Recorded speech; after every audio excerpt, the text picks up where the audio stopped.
കൂടോത്രം എന്ന് പറയുന്നത് തലമുറകൾ കിട്ടുന്ന കൂടോത്രം ഉണ്ട്, അവർ തലമുറകൾ നശിച്ചു പോകുന്ന കൂടോത്രം ഉണ്ടെന്നൊക്കെ അത് ചില ആൾക്കാരുടെ ഈ കുലം നശിക്കാൻ വേണ്ടിയിട്ടൊക്കെ ചില ഇപ്പം നമ്മൾ മിക്കവാറും ഇപ്പൊ പ്രശ്നമൊക്കെ വയ്ക്കുമ്പം ചില ആൾക്കാർക്ക് ഇങ്ങനെ ശത്രുസ്ഥാനത്ത് ദോഷം കാണുക, ദുരിതസ്ഥാനം പ്രശ്നമായിട്ട് കാണുക, ഇങ്ങനെയൊക്കെ കാണുമ്പോൾ കൂടോത്ര ലക്ഷണമുണ്ട്, ഷഷ്ടാഷ്ടമ ബന്ധം പോലത്തെ പ്രശ്നങ്ങളൊക്കെ വരുമ്പോൾ കൂടോത്രം ഉണ്ട് എന്നൊക്കെ ഉള്ള രീതിയിൽ പറയും.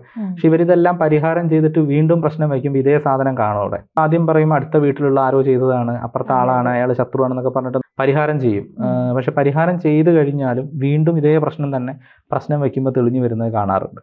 അതെന്താന്ന് വെച്ച് കഴിഞ്ഞാൽ അവരുടെ കുലത്തിനെ നശിക്കണം എന്നുള്ള ഒരു ക്രമത്തിൽ ചില പൂർവികമായിട്ടുള്ള ദുരിതങ്ങൾ, അപ്പം അത് ആ കുലദേവതാ സമ്പ്രദായത്തിന് തന്നെ അത് ബ്ലോക്ക് ആവുക, കുലദേവതയുടെ ആചരണം നശിച്ചു പോവുക തന്മൂലം, അങ്ങനെ അതവിടെ കിടക്കും. അപ്പം നമ്മൾ എത്ര പ്രശ്നം വെച്ച് നോക്കുമ്പോഴും ഓരോ ഇത് വീണ്ടും വീണ്ടും വീണ്ടും വീണ്ടും കൂടോത്രം ഉള്ളതായിട്ട് കണ്ടുകൊണ്ടിരിക്കും, ശത്രുദോഷം ഉള്ളതായിട്ട് കണ്ടുകൊണ്ടിരിക്കും. അപ്പം നമ്മൾ അതിന് പരിഹാരം ചെയ്യാതെ ഇതിൻ്റെ മൂല കാരണം എന്താണെന്ന് കണ്ടെത്തിയിട്ട് അവിടുന്ന് അത് ട്രീറ്റ് ചെയ്തെടുത്താൽ പൂർണ്ണമായിട്ടുള്ള ഫലം കിട്ടും.